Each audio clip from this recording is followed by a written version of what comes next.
ሰላም ጤና ይስጥልን የተወደዳችሁ የምናለሽ መቲ ፕሮግራማችን ተከታታዮች ነው። የዛሬው ምናለሽ መቲ ፕሮግራማችን አሁን ተጀምሯል።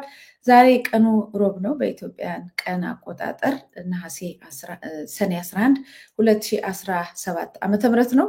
ይህንን እንግዲህ የዛሬውን መረጃዎችን በተለይ አሁን ሰዓት ላይ ይህን ቀረጻ በማከናወንበት ሂደት ላይ አንዳንድ መረጃዎች ደርሰውኛል። ሌሎችንም ቪዲዮዎችን ይዤ መጥቻለሁ። ተስፋዬ ገዘላኔ አብራችን ቆዩ።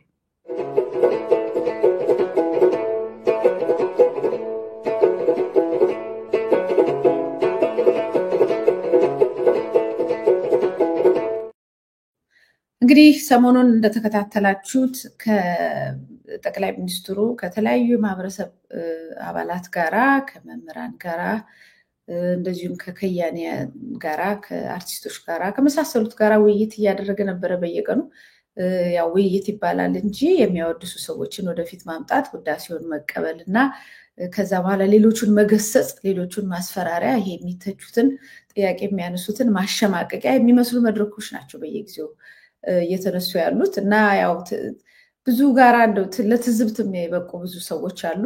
በዛሬው ዕለት ግን የተፎካካሪ ፓርቲዎችን አባላት ተጠርተው ነበርና የተፎካካሪ ፓርቲዎች ከጠቅላይ ሚኒስትሩ ጋር በአንዳንድ ጉዳዮች ውይይት ተብሎ ተጣርተው ነበር እና እዛ ላይ የሆኑ ክስተቶች አሉ። እንግዲህ የሚወጡትን ቪዲዮዎች እናያለን። የሚወጡት ቪዲዮዎች ስለ ኮሪደር ልማት መንግስት እየሰራ ሳለ ብዙ ጥሩ ነገሮችን አውርቶ ለዘላለም 1000 ዓመት ንገስ ለማለት ይሄዳሉ። በዛው ልክ ጥያቄ ይዘው ሄዱት ደግሞ የተከለከሉት አሉ። አንዳንዶች ደግሞ ተፎካካሪ ፓርቲነንም ለመምሰል የሚሞክሩና በዛ ውስጥ ገብተው የራሳቸውን አጀንዳ ለማከናወን መንግስቱን በተዘዋዋሪ የሚደግፉ ኃይሎችም ገብቷል።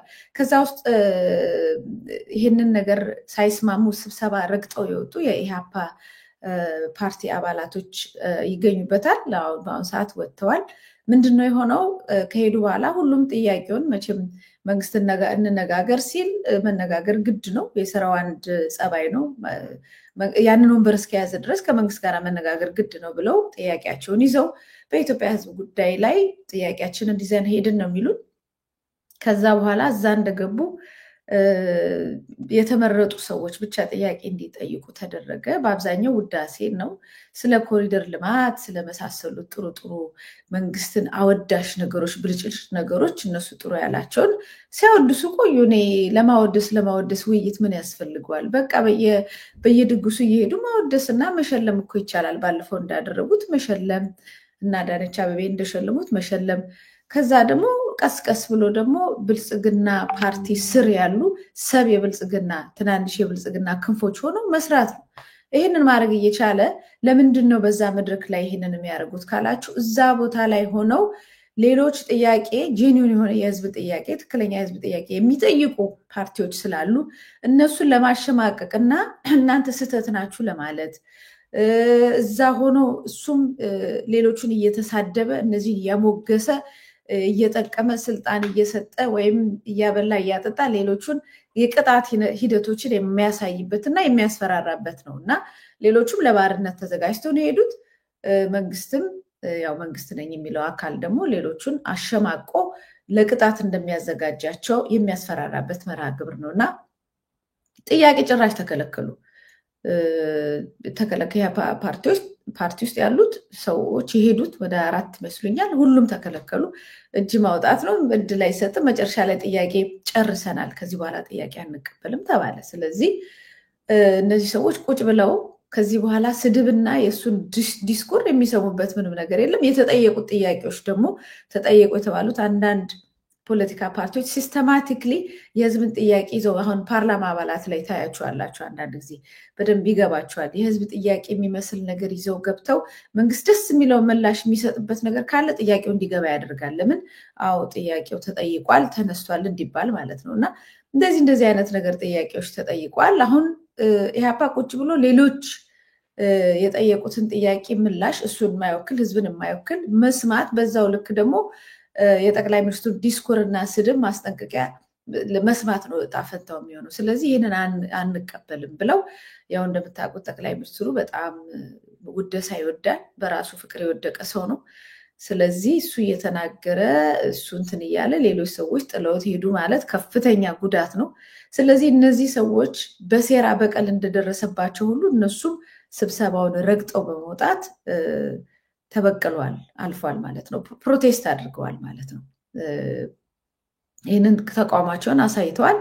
ቁጭ ብለን ያልተወከልንበት ማህበረሰብ የሚጠይቀውን ወይንም ማህበረሰባችንን የሚወክል ጥያቄ ስላልተጠየቁ ቁጭ ብለን ሌላ ነገር የመስማት ግዴታ የለብንም አሉ። ተጠርተው ጠጋ ብለውም አናግረዋቸዋል፣ ለምነዋቸዋል እንዲቆዩ። መጨረሻ ላይ ግን ጥርግ ብላችሁ ውጡ በሚል ማስፈራሪያን የወጡት። እንግዲህ ከዚህ በኋላ ይህ ሰውዬ ምንድን ነው ሊያደርጋቸው የሚችለው? ያው ታውቃላችሁ፣ በትንሽ በትልቁ ሶሻል ሚዲያ ላይ ከላይ ሰደበኝ ጻፈብኝ ተብሎ ነው ዋጋ የሚከፈለው በኢትዮጵያ ምድር ላይ እና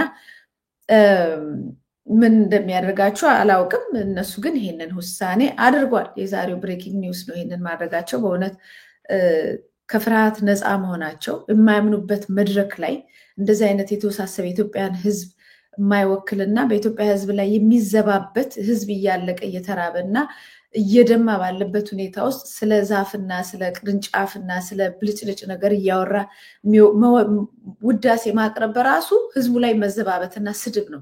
ስለዚህ በዚህ በተጨማለቀና በረከሰ መድረክ ውስጥ እኛ የለንበትም፣ አንሳተፍም፣ የዚህ አባል አንሆንም ብለው ወጥተዋል። እንግዲህ ለማግኘት እየሞከርኩ ነው።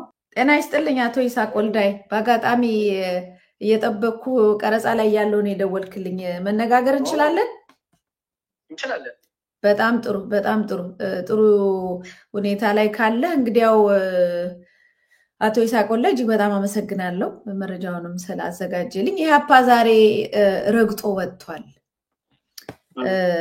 በእርግጥ ስብሰባውን ውይይቱን የምናውቀው ነገር ነው። ውይይት ነበራችሁ፣ ጥያቄዎችን ተዘጋጅታችሁ ህዝብን ወክላችሁ ሄዳችኋል። ውይይትን የተባለው ውይይት ነበረ ወይ? ሪሊ ውይይት የሚባል ነገር ነበረ ወይስ ምንድን ነው የነበረው? መልካም እንግዲህ ከመጀመሪያ ጀምሮ ውይይት አይነትም አይደለም። ስንጠራ እንደዛ ነበር። ወደ ውይይት ነበር የሚለው። ግማሽ ቀን የሆነች ጉብኝት ትኖራለች የሚል ነበር ጥሪው ሲመጣልን። ነገር ግን ትናንትና ቀን ሙሉ ከተማውን ሲያዝሩ ከጠዋት 1 ሰዓት እስከ ማታ 1 ሰዓት አለማሁት የሚሉትን ይህን ብዙ ሚሊዮን የወጣበት ኮስሜቲክ የሆነ ፕሮጀክታቸውን እሱን ሲያስጎበኙን ሲቀባበሉን ነበር ያመሹት እስከ 1 ሰዓት ድረስ። ሽርሽር ላይ ነበራችሁ? ትናንትና ሽርሽር ላይ እንበለው እንግዲህ እነሱ የሚሉትን የእነሱ ሜጋ ፕሮጀክት መሆኑን ነው። እንግዲህ ህዝብ እየተራበ ነው፣ ኑሮ ውድነቱን እያየን ነው። አስተማሪዎችን ወደ ምገባ ማዕከል ሂደው ላይፋቸውን ለማስቀጠል በሚሞክሩበት ጊዜ የሐኪሞችን ጥያቄዎችን እያየን ነበር። የሲቪል ሰርቫንቱ ጥያቄ እየሰማን ባለንበት ይሄ በቢሊዮን ዶላር የሚወጣበትን ኮስሜቲክ የሆነ ፕሮጀክት ኢንካም ጀነሬት የማያደርገውን ሲያስጎበኙን ነበር። ይሄ ነው ሜጋ ፕሮጀክታቸው ማለት ነው። እኛ እንደ ኢህአፓ እውነት ለመናገር ግዴታ አብረን መጓዝ ስለነበረብን እንጂ አብዛኛውን ከባስ ሳንወጣ ፕሮጀክቶቹም ሳናይ ነበር እንትን ያልነው።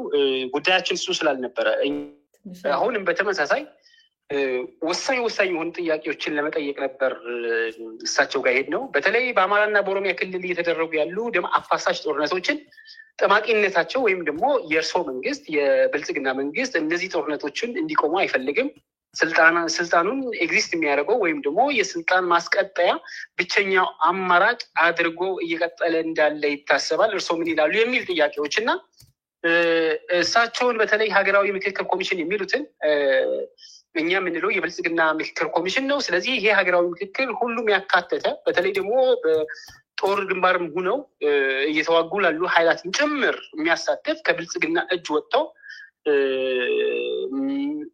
ገለልተኛ በሚሆንበት መንገድ እንደገና ፈርሶ ይሰራ የሚል ጥያቄም ለማንሳት ነበር ነው።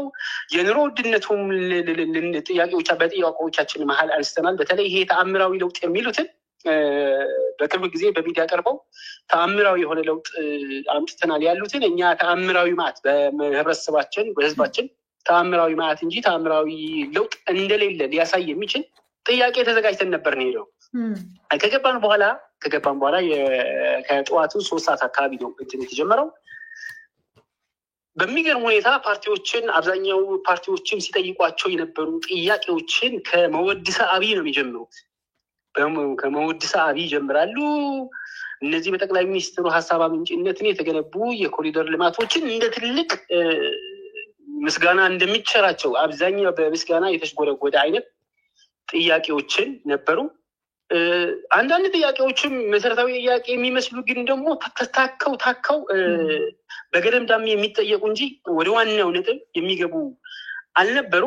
እኛ አራት የኢህአፓ ስራ አስፈጻሚ ነው የተገኘ ነው። የዛ መድረክ ላይ ሊቀመንበራችን፣ ምክትል ሊቀመንበራችን፣ ዋና ጸሐፊ እንዲሁም እኔ እጃችን ብናወጣ ለእኛ ጥያቄ እድል ሊሰጠን አልቻለም። እስከ መጨረሻ ድረስ ታገልን፣ እድል ሊሰጠን አልቻለም። በመጨረሻ ጥያቄዎችን ጨርሻለሁ ብለዋል። 20 የሚሆኑ ጥያቄዎችን ተቀብለዋል። ከ20 ሰዎች ማለት ነው። የተለያዩ ጥያቄዎችን እኛ እድል አልተሰጠንም። እኛ ይዘን የሄድነው የህዝብ ጥያቄ ነው፣ መሬት ላይ ያለውን ሀቅ ነው። አገዛዙ የሚጎስም ከሆነም በመጎሰም የሚጠየቁ ጥያቄ ናቸው። በድፍረት የሚጠየቁ ጥያቄዎች ነበሩ። ስለዚህ ወደ መልስ ነው የሚሄደው አሉ። ከሻይ ረፍት በኋላ ወደ መልስ ነው የምንሄደው አሉ። ከዛ ሞከር፣ ከሻይ ረፍት በኋላ ሞከር እጃችን በመውጣት ጥያቄዎችን ለመጠየቅ በእነዚህ ወሳኝ የሆኑ ጥያቄዎችን አይ በቃ ወደ መልስ እንሄዳለን ሲሉ ወይም ደግሞ መልስ ለመመለስ በሚጀምሩበት ሰዓት አራታችን ስራ አስፈጻሚ የእሳቸውን መልስ ላለመስማት ወስነን አዳራሹን ረግጠን ወጥተናል። በወጣን ሰዓት ቀጥታ ዝም አልተባልንም። የጠቅላይ ሚኒስትሩ ዋና ፕሮቶኮል ወይዘሮ አለም ፀሐይ ተከትላን መጣች። ለምን ትልቁ የሀገሩ መሪ ጠቅላይ ሚኒስትሩ በሚናገሩበት ጊዜ ማጠቃላይ ሀሳብ በሚሰጡበት ጊዜ እንዴት መድረክ ረግጣችሁ ትወጣላችሁ? እንደዛ አይደረግም፣ ይሄ እኮ አይደረግም አሉን። እኛም እንደ ፓርቲም እንወክለዋለን የምንለው እንታገልለታለን የምንለው ህዝብን የሚመጥኑ ጥያቄዎች አልተነሱም። ስለዚህ እንደዚህ ሆኖ ሳለ እሱ ብቻ አይደለም፣ እኛም ጥያቄ እንድንጠይቅ የተዘጋጀ ነው እንድንጠይቅ አልተፈቀደልንም። ስለዚህ ለነዚህ አይነት ጥያቄዎች ወይም ደግሞ ለተጠየቁ ተገቢ ያልሆኑ ወይም ደግሞ በትክክል ገላጭ ናቸው የማንላቸው ማናምንባቸውን ጥያቄዎችን የእነሱን መልስ ለመስማት ሞራላችንም አይፈቅድም፣ ሊናችንም እዚህ ቁጭ እንድንል አያስገድደንም። መርገጡን እንመርጣለን ብለን ነገርናት። ስለዚህ አሁንም እያላችሁኝ ያላችሁት የጠቅላይ ሚኒስትሩ ማጠቃላይ ሀሳብ አንሰማም እያላችሁኝ ነው ወይ? በግልጽ ቋንቋ አሉን። አዎ ልክ ነሽ። እሺ ቀጥል። እና ያው ተከትላን ከወጣች በኋላ ቃል በቃል ነው እንትን ያለችን። የጠቅላይ ሚኒስትሩ በአጠቃላይ ሀሳብ እንዴት ረግጣችሁ ትወጣላችሁ አይነት ቃላቶቹ ለስለስ ባሉ አልነበሩ። ትንሽ ጠንከር ብላ የንዴት መያክል አይነት ንግግር ነበር። ስለዚህ እኛ ግልጽ አድርገን የተናገርነው እኛ በክልል ማለት ጥያቄዎቻችን በግልጽ ነበር የያዝነው። ወይም ደግሞ በመድረኩ ላይ የተጠየቁ ጥያቄዎች በሙሉ እንደ ፓርቲ እኛ እንታገልልሃለን የምንለው ህዝብም የሚወክሉ ስላልሆኑ የእነዚህን መልስ ለመስማት ህሊናችንም ሞራላችንም አይፈቅድም ብለን ነው የነገርናት። ከዛ እሷም ለማስረገጥ ስለፈለገች ይመስለኛል። ስለዚህ ጠቅላይ ሚኒስትሩ የሚሰጡትን ማጠቃላይ ሀሳብና መልሶችን አናዳምጥም እያላችሁን ነው ወይ አለችን። አዎ እንደዛ ነው እያልን ያለ ነው በማለት ወጣን። የኛ ግልጽ ጥያቄዎች ነበሩ። ጥያቄዎቻችን በተለይ በአማራ ክልል ያለውን ጦርነት ላይ ንጹሐን እየሞቱ ነው። በጦርነቱ ገበሬ እያረሰ አይደለም። ብዙ ፐርሰንት ተማሪ ወደ ትምህርት ገበታቸውን መሄድ የሚገባቸውን እየሄዱ አይደለም። ስለዚህ ይህን ጦርነት ከማቆም አንጻር ወይም ደግሞ ይህን ጦርነት ከመቀጠል አንጻር የመንግስት ሚና ከፍተኛ ነው በሚል ደረጃ ነው ትሆን የነበረው። እሱ ብቻ አይደለም። በኦሮሚያ ክልልም ተመሳሳይ የሲቪል ሰርቫንቶችን ጥያቄ ጠንከር ያለ ጥያቄ፣ የሐኪሞችን ጠንከር ያለ ጥያቄ ይዘን ነበር የገባ ነው። ስለ ምክክር ኮሚሽኑ እናነሳ ነበር። ምክክር ኮሚሽኑ የብልጽግና ምክክር ነው፣ ገለልተኛ ብቻ አይደለም። አብዛኞቹ ለብልጽግና የወገኑ ናቸው። ስለዚህ ፈርሶ እንደገና ሁሉም ያካተተ መሆን አለበት። ልማት ጠቅላይ ሚኒስትሩ ነርቨስ የሚያደርጋቸው የማይወዱት ሊሰሙት የማይፈልጉትን ጥያቄ ግን ሀቅ የሆኑ ጥያቄዎችን ይዘን ነበር የሚሄድ ነው። ስለዚህ እነዚህም በዚህ መልኩ የጠየቀ ማንኛውም አይነት ፓርቲ ደግሞ የለም። ቢጠየቅ ማን ቢጠይቃቸው ዋናው ጥያቄው መጠየቁ ነው ዘንድ ችግር አልነበረውም፣ እንሰማ ነበር። በዚህ ቶን ጠንከር ያለ ቶን ይዞ የጠየቀ ፓርቲ ስላልነበር ሌሎች ምላሾችም ለመስማት አልፈቀድንም። ገና መናገር ሲጀምሩ ለመመለስ መድረኩን ረግጠን ወጥተናል ማለት ነው።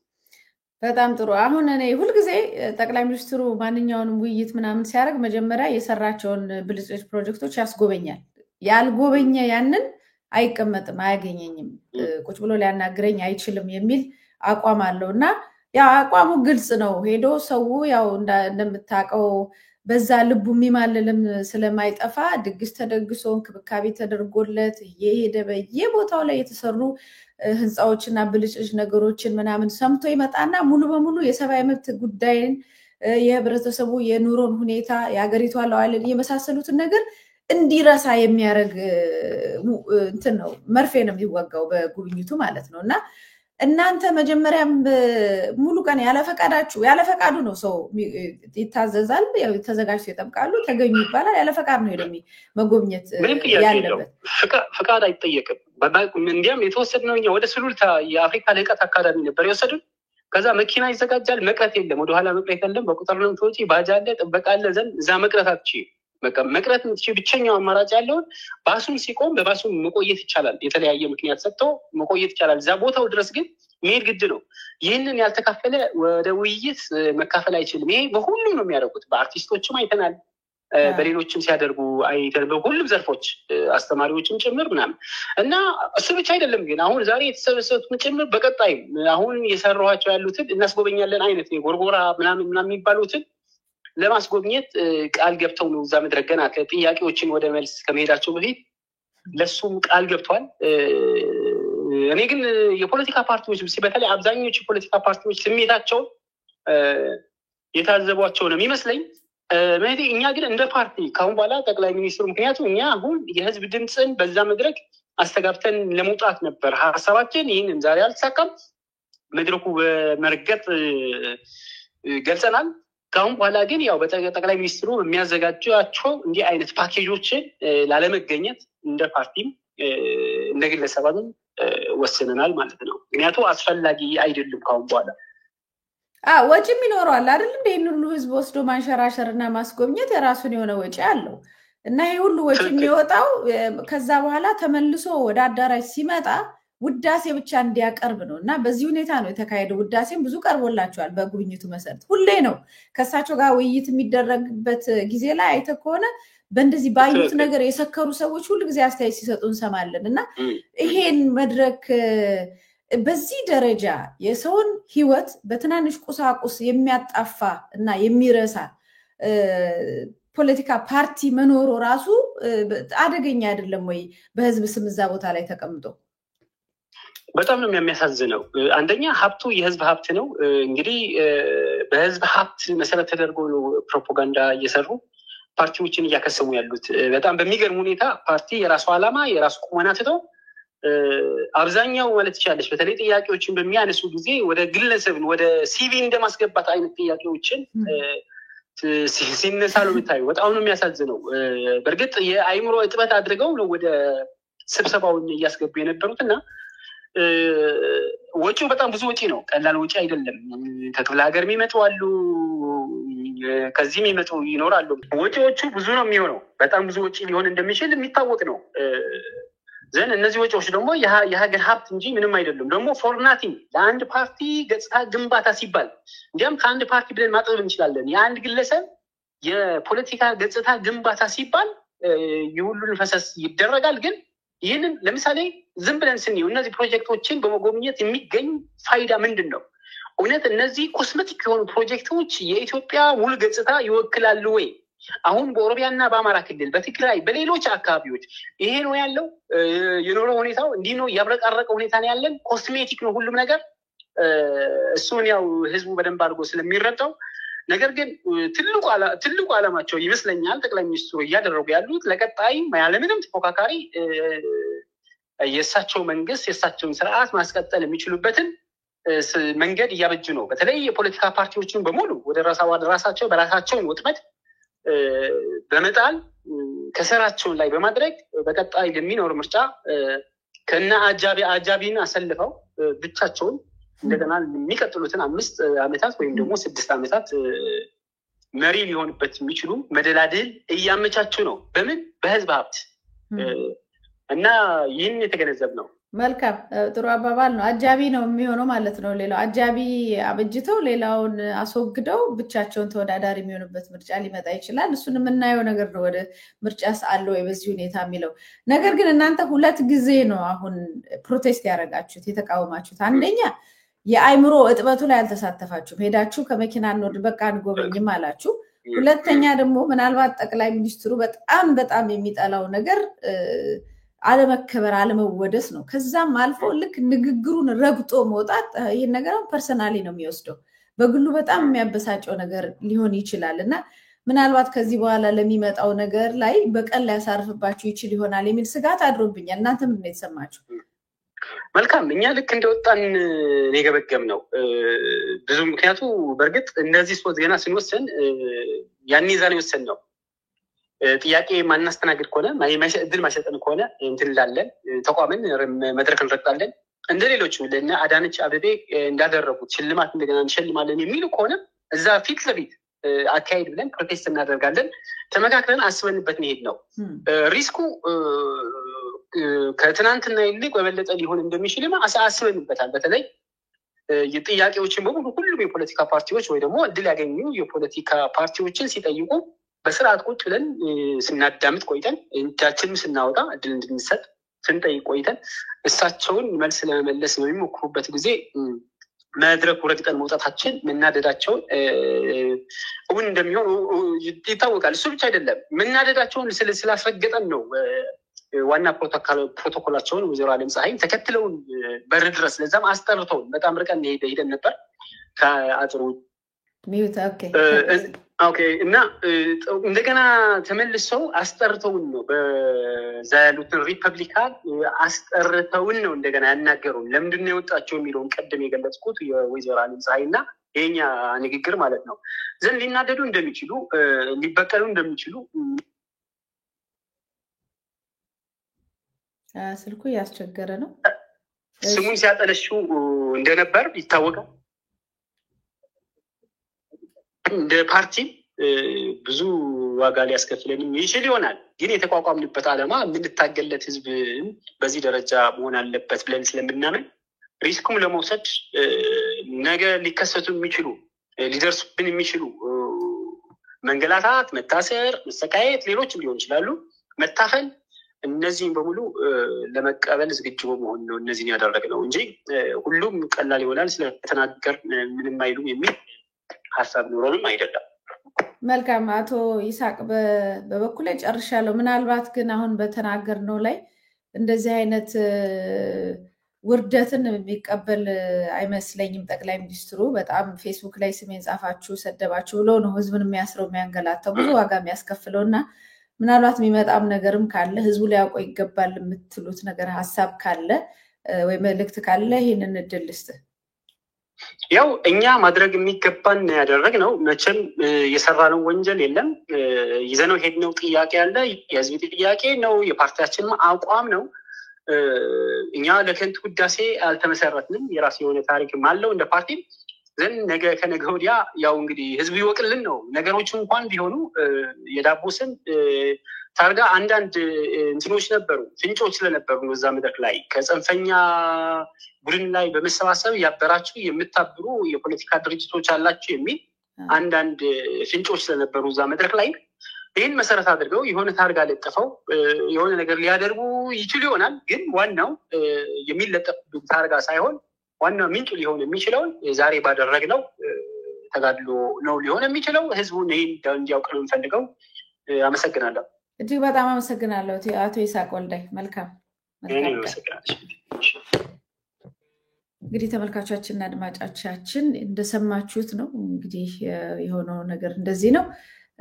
መቼም በፓርላመንት ውስጥ ባለፈው በየጊዜው እነ ዶክተር ደሳለኝ ጫኔን የመሳሰሉ ሰዎች እንዳሉ ሁሉ በተፎካካሪ ፓርቲዎች ውስጥም እንደዚሁ ከውዳሴ አልፈው ያንን አልፈው የሰው ልጅ ነገር ግድ የሚላቸው ሰዎችም እንደዚሁ የተጋፈጡ ያሉበት ሁኔታ ነው ያለው። ስለዚህ መጣውን ነገር እናያለን።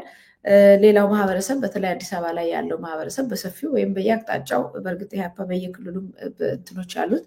በተለይ ኢህአፓ እናት ፓርቲ እነዚህ በፊት ለፊት ወጥተው እየተንቀሳቀሱ ያሉት ሊደርስባቸው የሚችሉ መከራዎች ስላሉ ማህበረሰቡ እንዲከታተልና የሚችለውን ያህል ከጎናቸው እንዲቆም በዚሁ አጋጣሚ አስፈላጊ ነው። ምክንያቱም ነገ ይህንንም ጥያቄ የሚጠይቅ ይጠፋል። ተወክሎ ህዝብን ወክሎ በአደባባይ ህዝብ ለምን እንደዚህ ይሆናል ብሎ የሚጠይቅም ጥያቄ እንዳይጠፋ የሚጠይቁትን ከወዲሁ መንከባከብና ከጎናቸው መቆም ለራሳችን ነፃነት ስንል ያስፈልጋል ተብሎ ነው የሚታሰበው።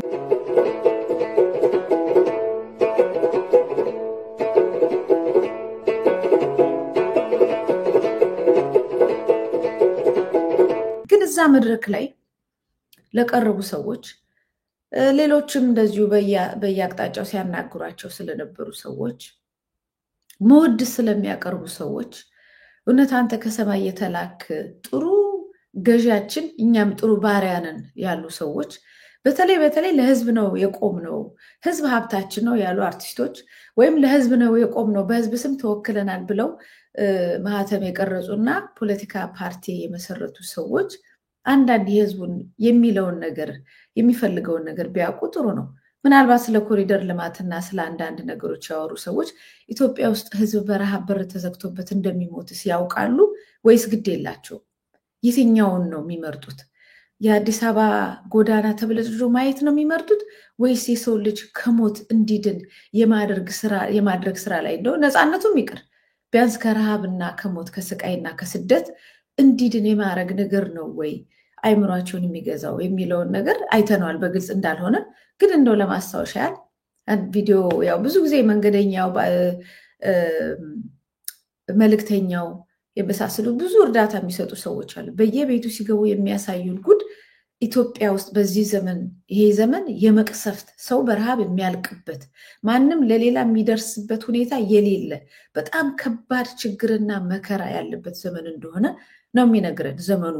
ቪዲዮ የሰው ኑሮ የጠቅላይ ሚኒስትር ቢሮና የጠቅላይ ሚኒስትር አጫፋሪዎች ደግሞ ይሄ ዘመን ድንቅ የሆነ የብልጽግና የሀብት የሽርሽር የጌም ጨዋታና በቃ በኢትዮጵያ ሕዝብ ገንዘብ የተወሰኑ ሰዎች ሽርሽር የሚያደርጉበት ጊዜ እንደሆነ ነው የሚያሳየው። እና የሰው ልጅ ምን ያህል ክፋት ላይ እንደደረሰ እኔ ከአይምሮዬ በላይ ነው። ይህን ቪዲዮ ልጋብዛችሁ።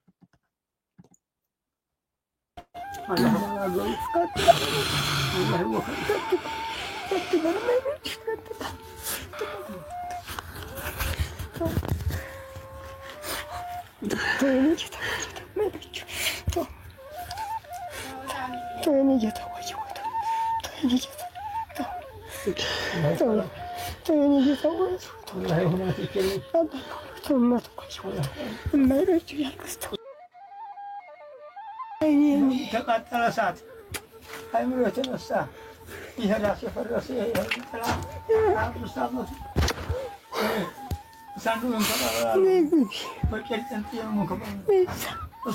ኑ ቶሎ እስኪ ወደዚች ኑ ቶሎ ኑ ቶሎ አይዞት ቆይ አነሳዎታለሁ እኔ ኑ ቶሎ እዚች ጋር ቁጭ በሉ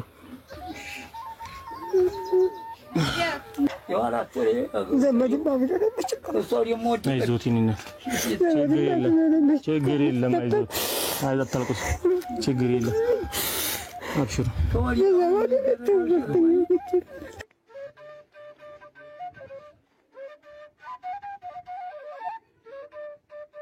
ለአንዳንድ ነገር ሆኖታል ትልቅ ነገር ሆኖ አይደለም እንደው ለጊዜውም ቢሆን ደግሞ ሌላ ጊዜ መለስ ብዬ ጠይቀውታለሁ ያሉበት ሁኔታ እንደዚህ ሰው አጠያይቄ ነው የመጣሁት። እሺ በረካሁን ኑሮ የሚመር አንተንም ጌታዬ ደህና አድርግልኝ መውለዱንም መክበዱንም ማገኘቱንም ሚስጥር እርቅ መረኩ እና በረካሁን ብዬ አላህ ይህን ጸበልክ መውለዱ ሚስጥር ጤናህንም ሚስጥር ታገሩም ተሁሉም ሀገር አማን ይሁን አማንቶ ሀገር አማን ይሁን አንተ በጤናህን ይስጥህ ወሚድም ለዶን ይስጥህ ክብረትም ሊሆን አላህ ይስጥህ ኑሮህ ይመር አንገላታህም ጤናህንም ይስጥህ መውለዱንም መክበዱንም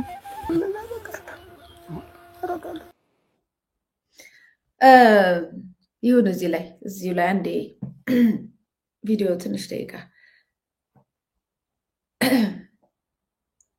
ስላልሞቱ ነው ያያችኋቸው። የሚሞት ሞልቷል። ስላልሞቱ ነው እንጂ ሰዎቹ እንደምታዩት ነው አልቀዋል። በቃ ተዘግቶባቸው የሚደርስላቸው አጥተው ተጎሳቁለው በረሃብ ደግሞ አንደበታቸውን ሲከፍቱ ደግሞ ሰምታችኋል። አገር አማን ይሁን። እንደዚህ አይነት ሰው በኢትዮጵያ ምድር ላይ በእንደዚህ አይነት ጉስቁልና ተርቦ መሞት አለበት? እንደዚህ አይነት ማህበረሰብ ስንት ነው ያለው? አውቃለሁ። በአዲስ አበባ በየከተማው ያላችሁ ብዙ ሰዎች ራሳችሁም ችግር ውስጥ እንዳላችሁ እናውቃለን። ግን በኢትዮጵያ ምድር ላይ በአሁን ሰዓት ቢቆጠር ስንት ሰው ነው እንደዚህ ያለው? ጠቅላላ በኢትዮጵያ ምድር ላይ በደቡብ ሂዱ፣ በምስራቅ፣ በምዕራብ፣ በሰሜን፣ በሁሉም አቅጣጫ ብትሄዱ ስንት ሰው በእንደዚህ አይነት ሁኔታ ታገኛላችሁ? እስካሁን ካየናቸው በገጠር ውስጥ በጣም ብዙ ሰው ነው ያለው። በየከተማውም አለ እንደምታውቁት፣ በየጎዳና ላይ ሞቶ የሚገኝም አለ። ወደ ከተማ እኮ የሚፈልሰው እኮ ረሃብ እኮ ሲጠናበት እኮ ነው፣ ስራ ሲያጣ እኮ ነው። ምንም አይነት ጭልምልም እዛ ቀየው ማምረት ምንም ሁሉ ነገር ቀርቶ እኮ ዙሪያው ገደሉ ጨለማ ሲሆንበት እኮ ነው አቅም ያለው ወደ ከተማ ለምኜም ቢሆን እበላለሁ ተሸክሜም ቢሆን እበላለሁ ይላል። ሌላውስ እንደዚህ ወድቆ በተዘጋ ቤት ይሞታል። ይሄ ልጁ መቼም እግዚአብሔር ይስጠው ስለሄደ ብዙም ብር አይደለም ትንሽ ብር ነው የሰጣቸው። ግን ብሩ ያድናቸዋል አያድናቸውም አላውቅም። እናት ልጅ አሳድጋ አባት አካባቢ አልምቶ ኖሮ የሚችሉትን ነገር ታግለው እንደዚህ አይነት ቅጣት በምድሪቷ ላይ ሲቀበሉ፣ እንደዚህ አይነት ውርደት ሲቀበሉ ግን ለኢትዮጵያ ምን ይዞ ይመጣል የሚለውን ይዞት የሚመጣውን ከርስ መቼም መገመት ይቻላል። ለምን እንፈቅዳለን? ለምን እንፈቅዳለን? እንደዚህ እንዲሆን ለምን እንፈቅዳለን? የኢትዮጵያ ሕዝብ ገንዘብ ሄዶ ለሽርሽርና ለብልጭልጭ ነገር ሲሰጥ ለምን እሱ ልክ ነው ብለን እናጨበጭባለን? አሁን ፖለቲካ ፓርቲ ነን የሚሉትን ካድሬዎች ነው የምናገረው። የእነዚህ ሰዎች እንባና ደም አይፋረዳችሁም ወይ?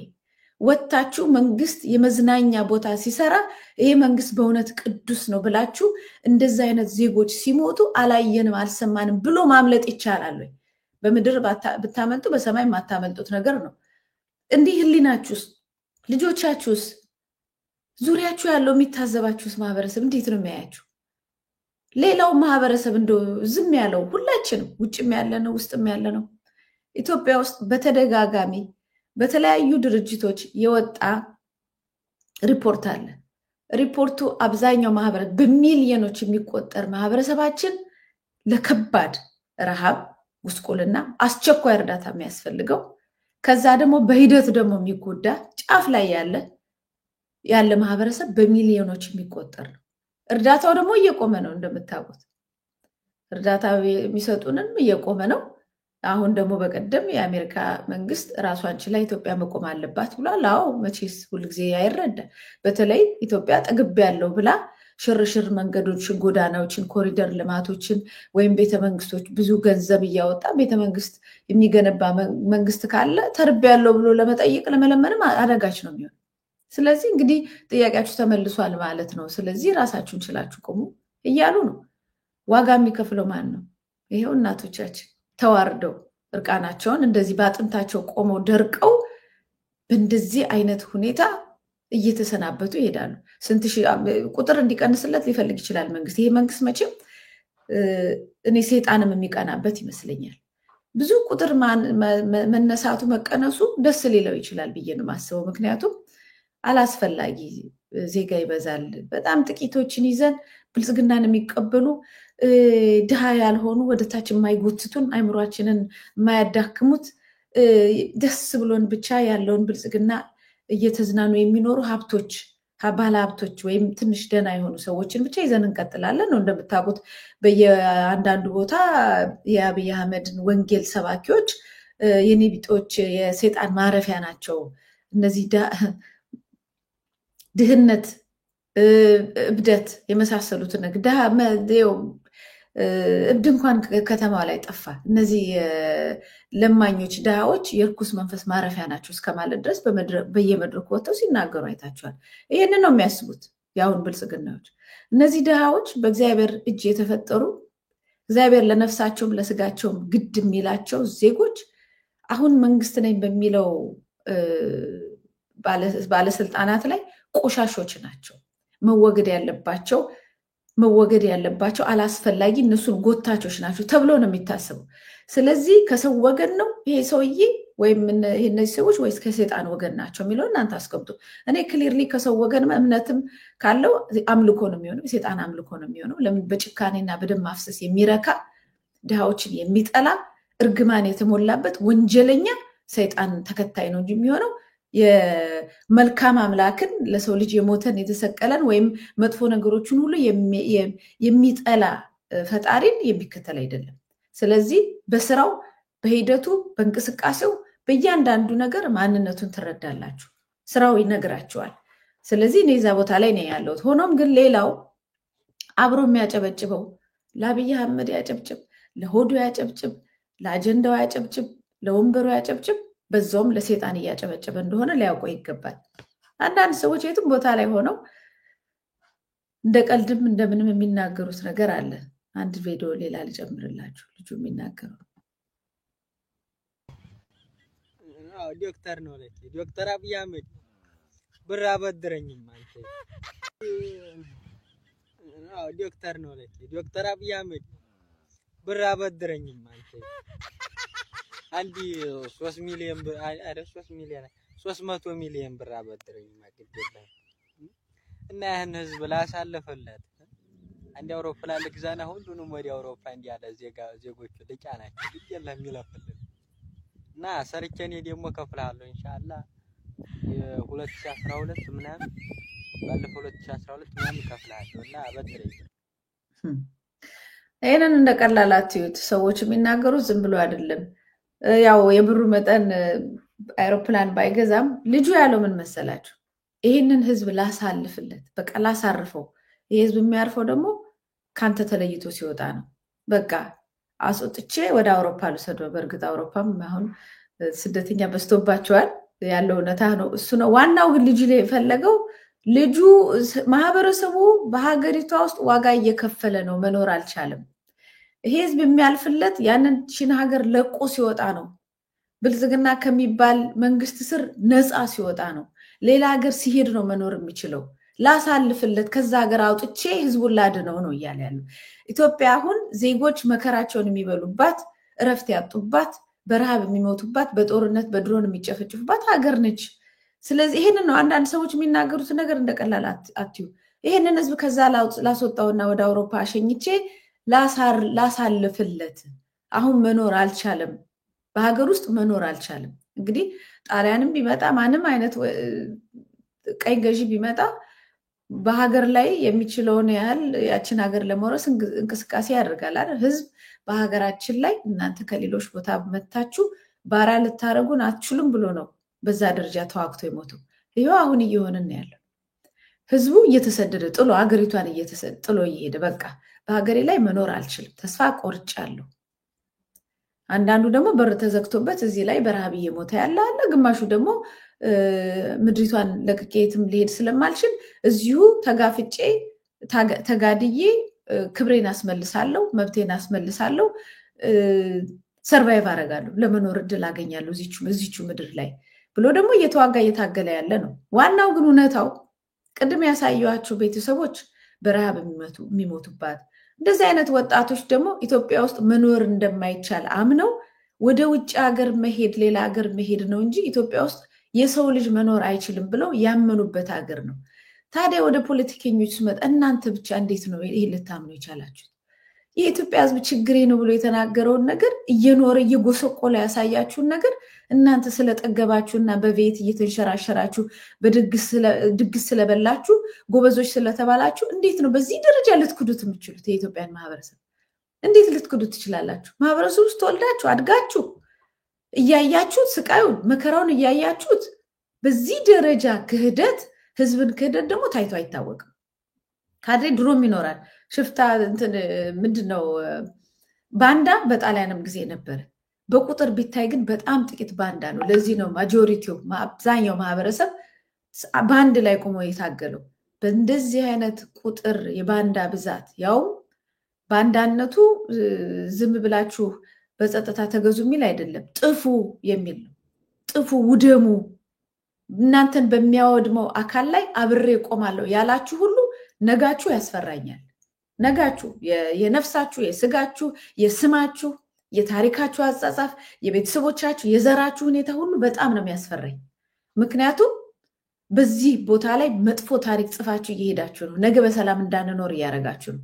ህሊናችሁ ተስማምቶ ማህበረሰቡ ሁሉ በአንድ ላይ ቆመው ወንጀልንና ግፍን መቃወም ቢችል ኖሮ እንደዚህ አይነት ነፍሰ ገዳዮች፣ ሰይጣን አምላኪዎች አንድም ቀን ለመኖር አይችሉም ነበር። እናንተ እንዳኖራችኋችሁ ግን እንድታውቁ በዚህ ህዝብ ላይ የሚመጣው መከራ ሁሉ ከስራቸው ከስር በምትርመሰመሱት ከስር ሆናችሁ እየበላችሁ ጉልበት በምትሆናችሁ በእንደናንተ አይነት የህዝብ ከሃዲዎች መሆናቸውን እነዚህ ሰዎች የቆዩት እንድታውቁ ለማሳሰብ ያለው። ሌላው እንግዲህ አዳዲስ የወጡ ህጎች አሉ። ያው እንግዲህ አረመኔ መንግስት ሲመጣ ህግ የአራዊት ይሆናል ብያለሁ ደጋግሜ። አረመኔ መንግስት ሲመጣ ህጎቹ ሁሉ የአራዊት ናቸው። ስለዚህ የምትከራከረው ከአራዊት ህጎች ጋር ማለት ነው።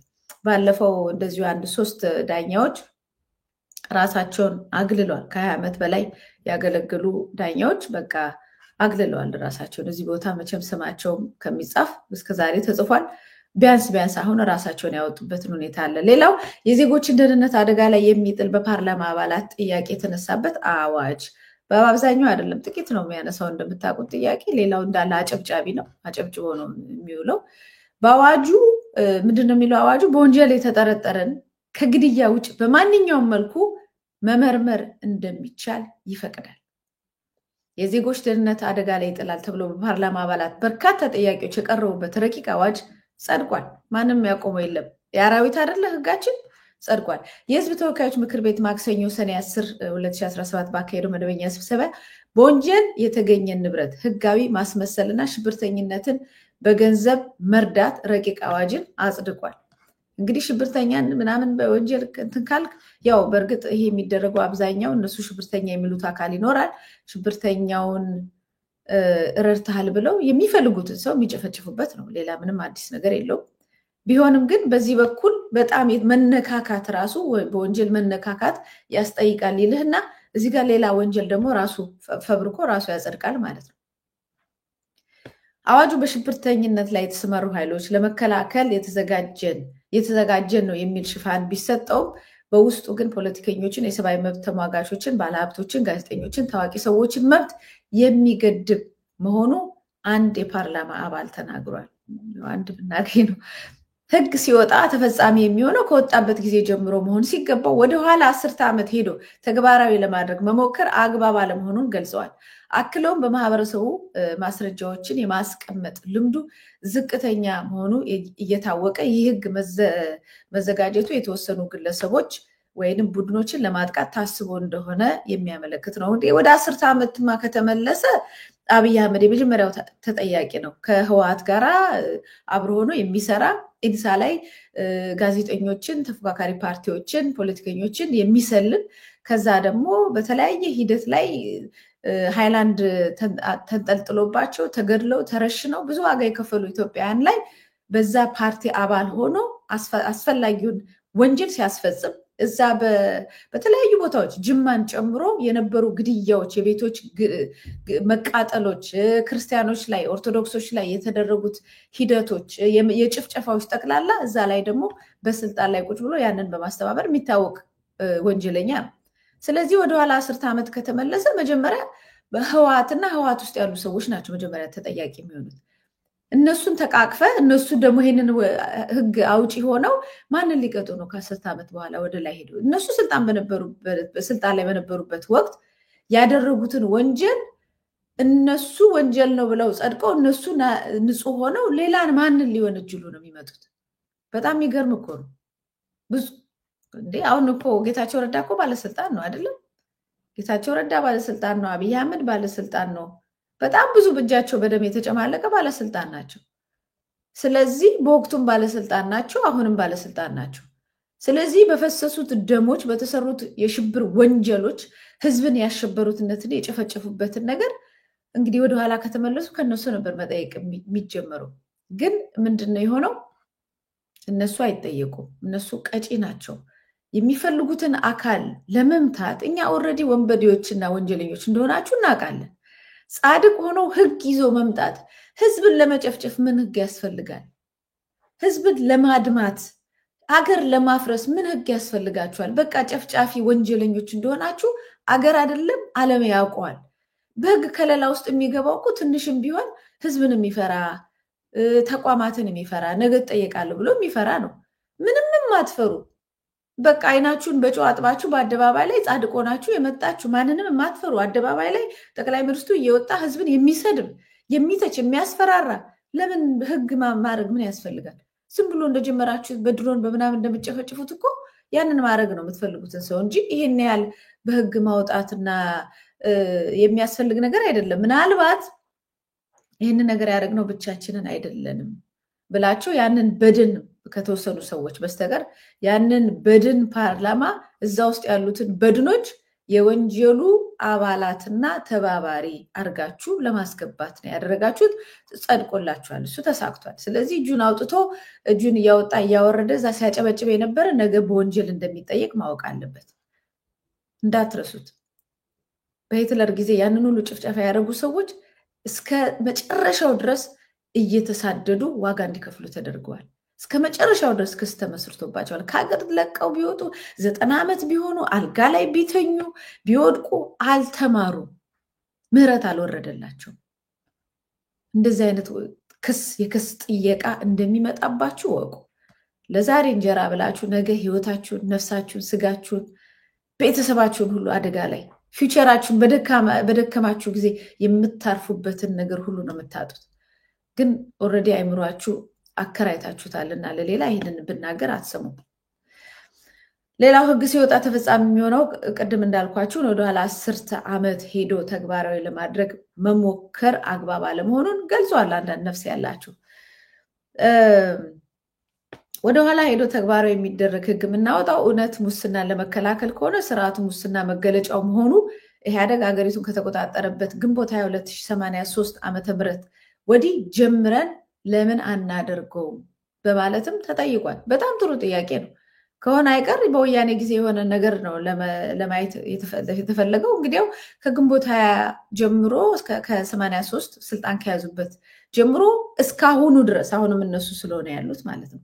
አሁንም በወያኔ የተቀየረ ሪፎርም ከተባለ በኋላ ሪሻፍል ተደርጎ የመጡትም ሰዎች በዛም ወቅት ስለነበሩበት እስካሁንም ድረስ የነሱ ሰዎች ስለሆኑ ነፃ ስለማይሆኑ ማለት ነው። ከዛ ውስጥ ጀምሮ ያለው ነው ሊገመገም የሚገባው ከሆነ አይቀርም።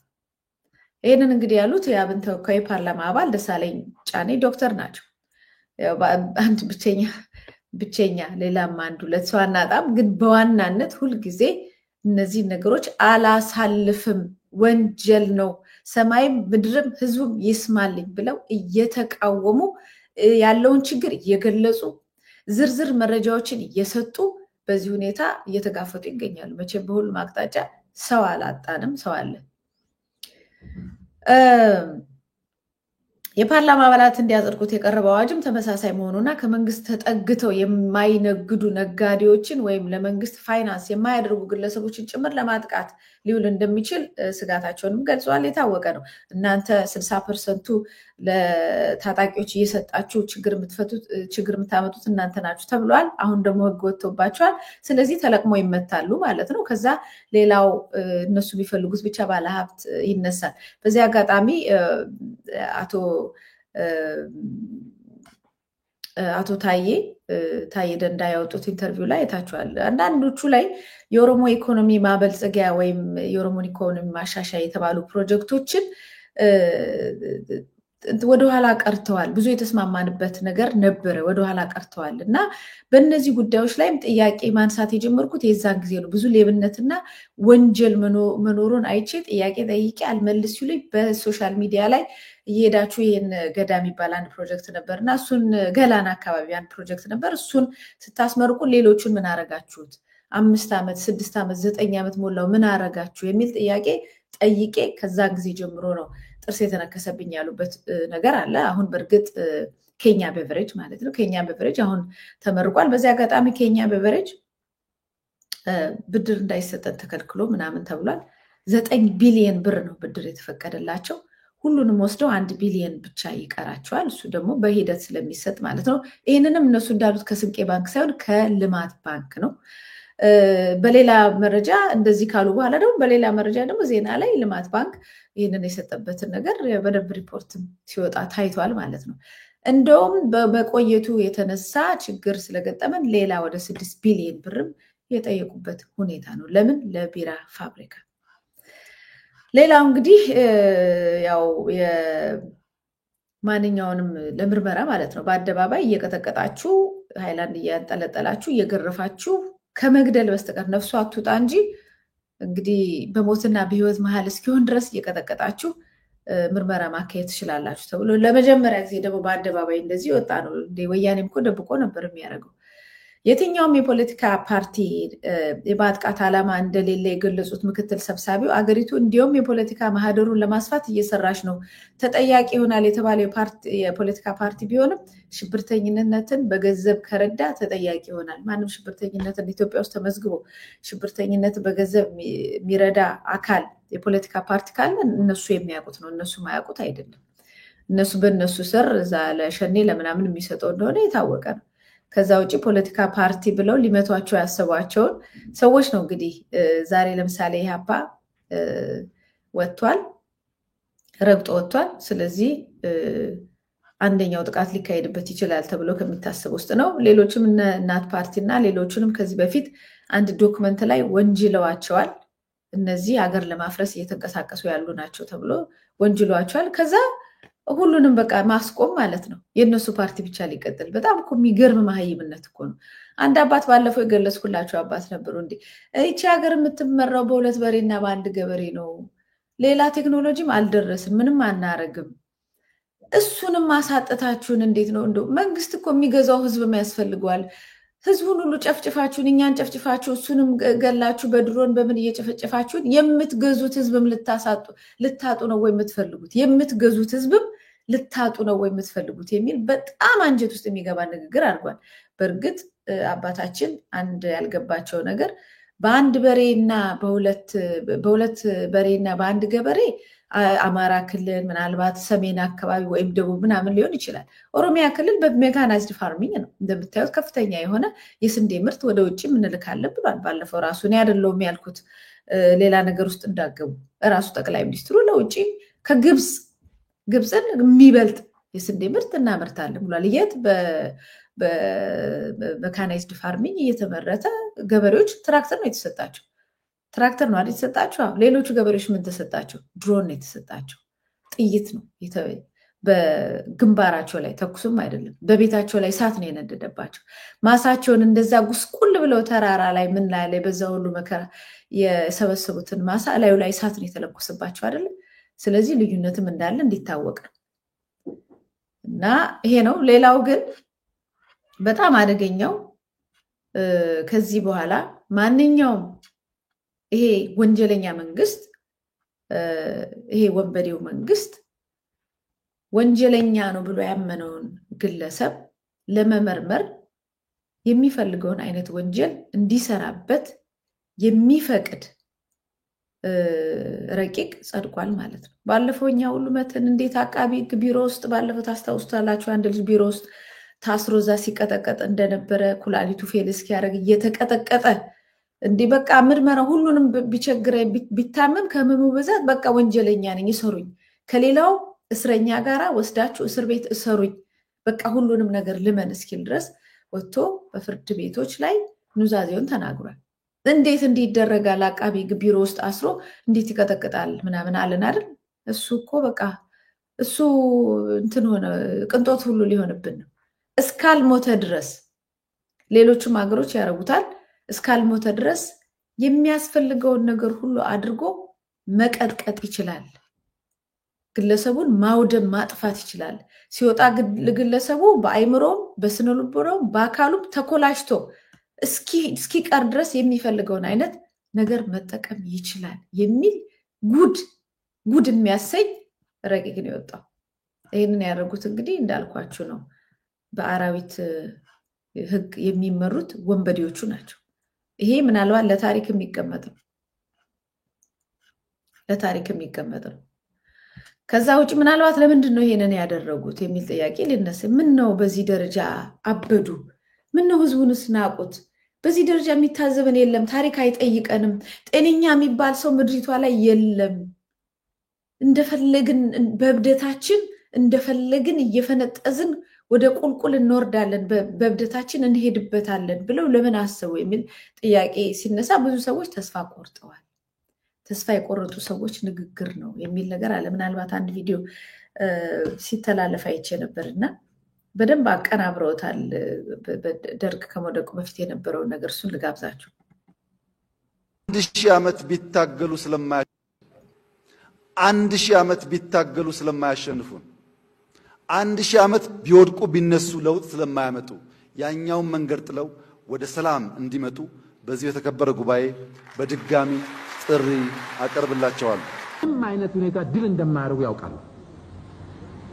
በፍጹም ይሄ ግልጽ ይመስለኛል። ለሚቀጥለው 100 ዓመት እንዋጋለን እንጂ ሚኖር ህይወት የለም። ይሄንን ያውቃሉ። ኢምፖሲብል ነገር ነው የሞከሩት ከመነሻው። እኔ እንደሚገባኝ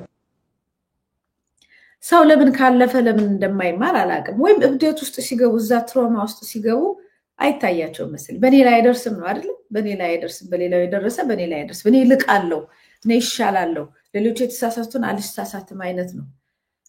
ደርግ ሲወድቅ ደም አፍስሷል፣ ሰዎችን ገድሏል። በኢትዮጵያ አንድነት ላይ ምንም አይነት እንትን የለውም፣ አጠራጣሪ ነገር የለውም። ይሄኛው ሀገር እያፈረሰ ነው። አገሪቷን እያፈረሰ አንዱን ብሔር ከአንዱ እያጋጨ አንዱን የበላይ አንዱ የበታች እያደረገ አገር የሚያፈርስ በደንብ ጥርት ያለ እቅድ ይዞ ነው የመጣው። ደርግ ደም አፍስሷል፣ ምሁራኖችን ገድሏል። ከዛ ውጭ ግን በኢትዮጵያ አንድነት ላይ ጽኑ የሆነ አቋም አለው። ህዝቡ ይህንን ያውቃል።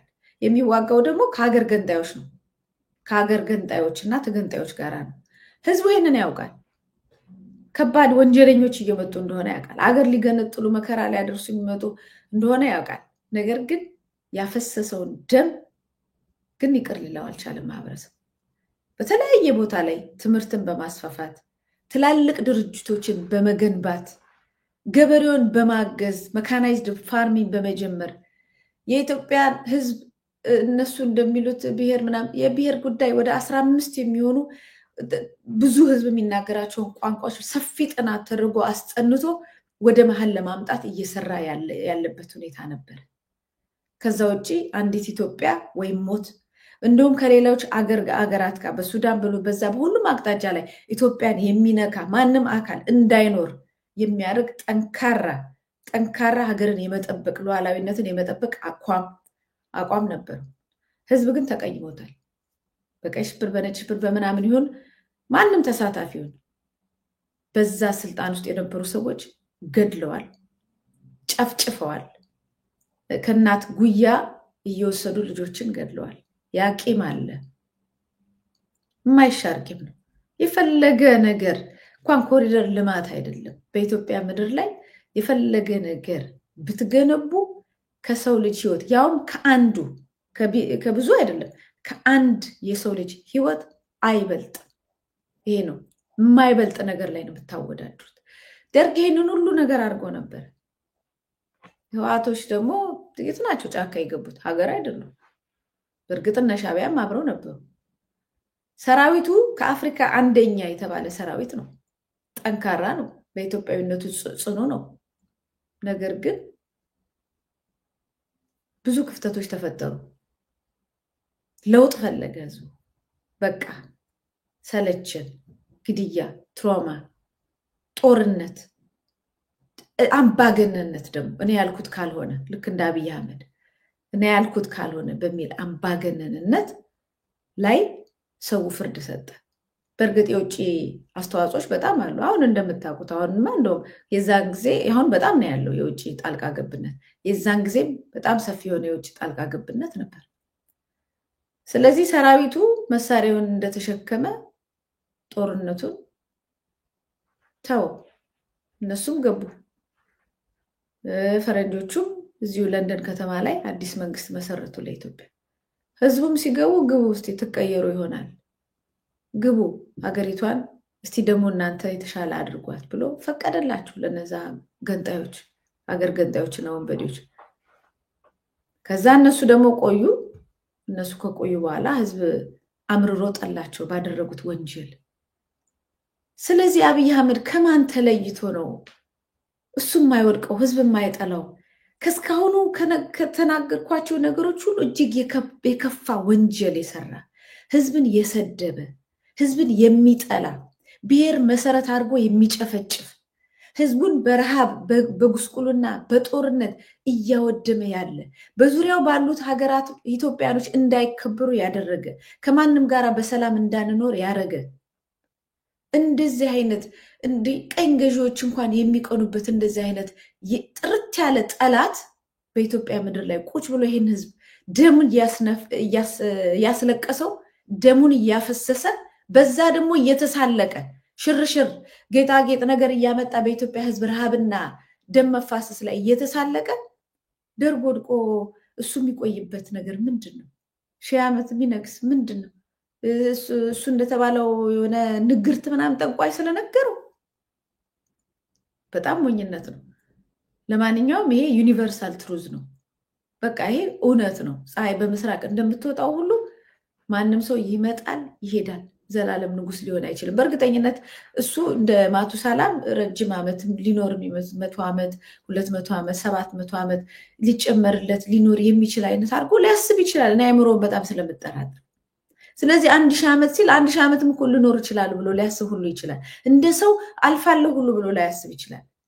ግን እንደዚህ አይነት አመለካከት ላይ ያለን ቡድን ግለሰብን እምንታገሰው እስከመቼ ነው? እስኪያጠፋን ነው ወይ? ዝም ብለን በእብደቱ ሀገሪቷን ዝም ብሎ ሲያጠፋት ከዛ በኋላ እኮ እንደው ሰብስበን ለማንሳት እኮ የሚከብደን ሁኔታ ላይ ነው አሁን ራሱ ያለን እንኳን እስከዚህ በላይ ፈቅደንለት። ስለዚህ ተስፋ ቆርጧል። ተስፋ የቆረጠ ሰው ምንም አይነት ነገር ክፋት ወንጀል ሊያደርግ ይችላል። ወንጀሉን እያደረገ ነው። ከዚህም በላይ የከፋ ነገር ሊያደርግ ስለሚችል በየአቅጣጫው ያለ ማህበረሰብ ራሱን እንዲጠብቅ ማህበረሰቡን ይጠብቅ። ብሔር ነኝ ሳይል አማራ ነኝ ኦሮሞ ነኝ ትግሬ ነኝ ምናምን ሳይል ደቡብ ነኝ ሳይል በአንድነት ሀገራችንን የማስጠበቅ ስራውን እንዲሰራ አደራ ላለው ተስፋ ቅጸላ ነኝ። በዚሁ ፈጽሜያለሁ። ሰላም ቆይ።